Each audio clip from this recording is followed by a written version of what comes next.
Hello. Magandang gabi po sa kanilang lahat. Bago ko pakilala ang dating Pangulo, gusto ko lang paabot sa inyo na nandito tayo sa isang napaka-significant na venue. Alam niyo, pagpasok nyo pa lang sa pintuan nito, merong isang napakagandang painting. Painting ng isang dating Pangulo na nanunumpa na maatas na bagong Pangulo dahil may isang Pangulo na natanggal. Alam na natin yun. Hindi na chismiso. Yes. Hindi natin palalayuin pa. This is a very significant and solemn place. Sa mga nautosang bumili ng suka, Oh my God! Suka! Suka! Suka! Suka! Suka! bundok, abogado yan. Si Bato, magiging na general yan. Yes! Ito, hindi ko na sasabihin saan magiging na malasakit yan. Yes! Kapag magsusuka, si Hinlo, abogado yan. Yes! Malinis yan, Hinlo. Attorney Lambino, abogado yan. Yes! Si Attorney Marcoleta, Congressman Marcoleta, isang respetadong Yes! isang magiting na abogado. Meron tayong isang master theologian, si Pastor Moloy, Yes! at isa pa rin, magiting na abogado, dating executive secretary at gwapo kagaya ko, si Atty. Rick Rodriguez, Yes! Rodriguez! isang napakagwapong primero actor at famous awardee, si Philip Salvador. Yes! Sila po ang mga nautusang bumili ng suka. So, Robin Padilla. para sa mga nabudol, kung ilatid sa inyo ang nating mahal na Pangulo, Rodrigo Roa Duterte. Duterte! Duterte! Duterte! Duterte! Duterte! Duterte! Duterte! Tatay, I love you! Thank you! Tay, salamat sa pagmamahal sa bayan! Salamat sa serbisyo, Tay! Love you, Tay, forever! Duterte! Lami. Subject matter sa isip ko papunta dito. Wow.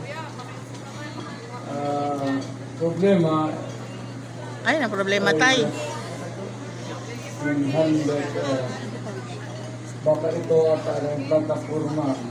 Dito na lang tayo rin. Baka ito yung mga issue na malapit sa tao. At kailang kahirapan o sa puso nila.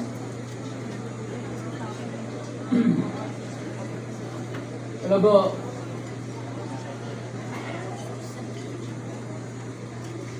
I would like to, I do not want to criticize anybody. But, you know, however you do it, basta nandiyan ka sa gobyerno, ikaw yung nagdadala ikaw yung timon, talagang mahirap. And I can understand kung yung mga issue hindi ka agad Ma-resolve. nabibigyan ng Solusyon. if it's a problem, it would take time. But apparently, itong sa panahon na ito, patong, ay yung solusyon, mahina ang Ganyan lang ako, kuya, ha? Walang mic.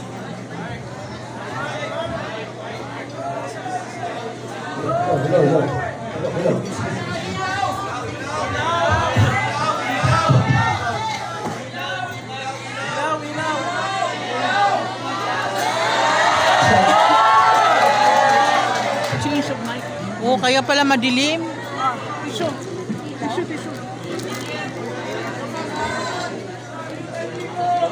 Kaya pala madilim eh. Ilaw pa.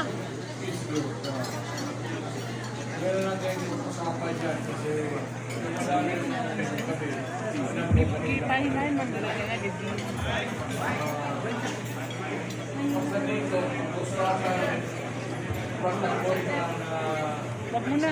sasabihin, Tulo na.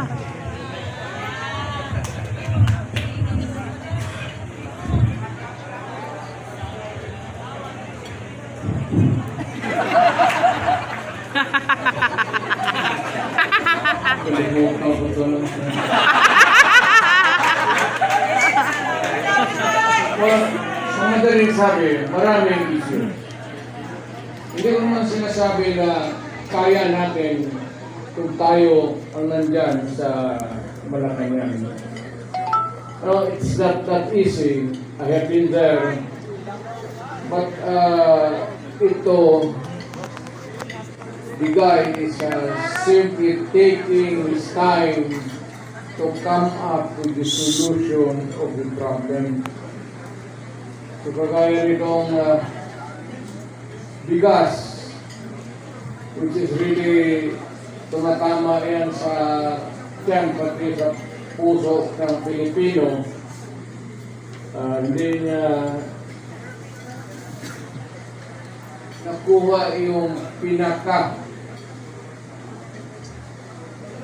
Either is subsidized or ano, whatever, but it goes on up and nahihirapan po ang Pilipinong kapuso. Bukang hindi niya kaya na habulin yung person. Yan na lang sa pagkain. Huwag na yung iba. Pwede natin yung grab on corruption. Yan ganyan. Kasi anong klaseng administrasyon. Pero yung immediate, urgent need to solve is really itong presyo of the price of rice. Kailangan ni baka ako kung sa panahon ko, sinasabi ko, total we are endorsing the candidacies of so many bright Filipinos dito sa atin. Baka not the magic one, but makuha nila kung paano talaga bigyan ng solusyon. It's either you import and go down or whatever, but you know, sad to say, the Philippines is agricultural base ang country natin. Ang ekonomiya natin is agriculture. Ang problema, yung pagkain mismo, hirap tayo. Well, of course, yung mga dumadating na typhoons could be one of the factors that can be, palagay na natin hirap tayo maghabol. Alam mo, pag nasa gobyerno ka, ikaw yung nagdadala, you cannot give promises. Panay na lang ang pangako mo and you keep on, promising people for so many things. Pero itong pagkain talagang unahin nila. Pinaka-basic talaga. Medyo hirap sila. Aywan ko kung bakit. Ngayon, kung yung presyo ng bigas, yung presyo ng pagkain para sa Pilipino, mas bababa ngayon,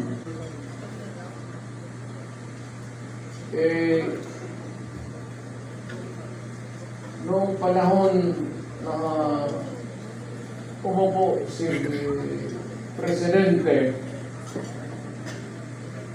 kung mas mababa ang presyo ngayon ng pagkain, iboto natin yung mga kandidato niya. Nakikita ko naman, talagang almost hindi na kaya. Hindi kaya ng tao. Ngayon, kung mas madali maghanap ng trabaho ngayon sa panahon niya, then doon sa kanya, doon sa administrasyon.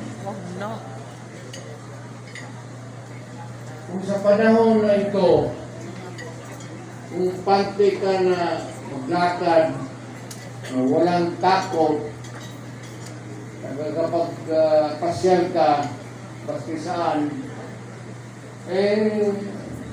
huwag mo nang bitawan si Marco. Piliin mo na yung kandidato niya. Oh, no! No! Pero pag sinasabi ko yung pag sasalita ko, gumaganyan ako, ibig sabihin, ito yung kapalit. Ah, yes! Woo! Duterte! Duterte! Duterte! Duterte! Sir, for you to find employment or jobs now than before. Dito. Yan ang sabihin ko na medyo basic na hindi nila makatulog. Ngayon, kung minus yung droga at krimen ngayon kaysa noon,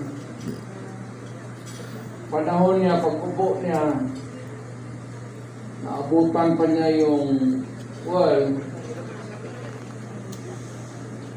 yung pinapairal natin na law and order. Kung kaya niya ito, kung kaya niyang putang yan. Duterte! Duterte! Duterte! Kaya po niyang gamitin. Alam mo kung ako ang durugista, Kaya niya gamitin, tay. may gano'n ako. Bakit sa utak ko, bakit hindi? Total, kasama ko naman si Presidente sa Tama. Bitan. Woo! Ayun, basta yung mga pulis, pati military, medyo... Kaubiran mo sa Dagon, hindi mo makikita daw. Dito ka na. Madali sa Dagon. Magaling sa Dagon. Sipa ka ng Dagon eh. Lagot ko. Hindi mo kasi, Haba pa naman pa ang dagol. meron isang presidente na talagang wala. Yes! Timbangan! Ito naman, buang. Timbangan! Ito yung bisyo ng droga. Long term yan. Kaya nga, mahirap talaga matanggal. Ulor si Marcos.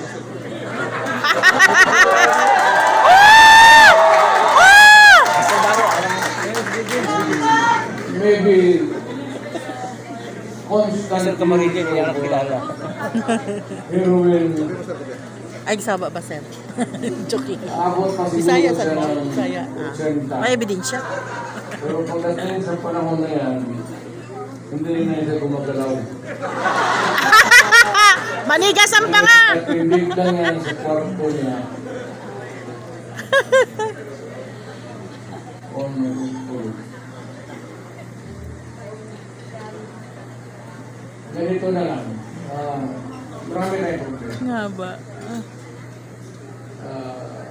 I think the Marcos government has fallen short of the system.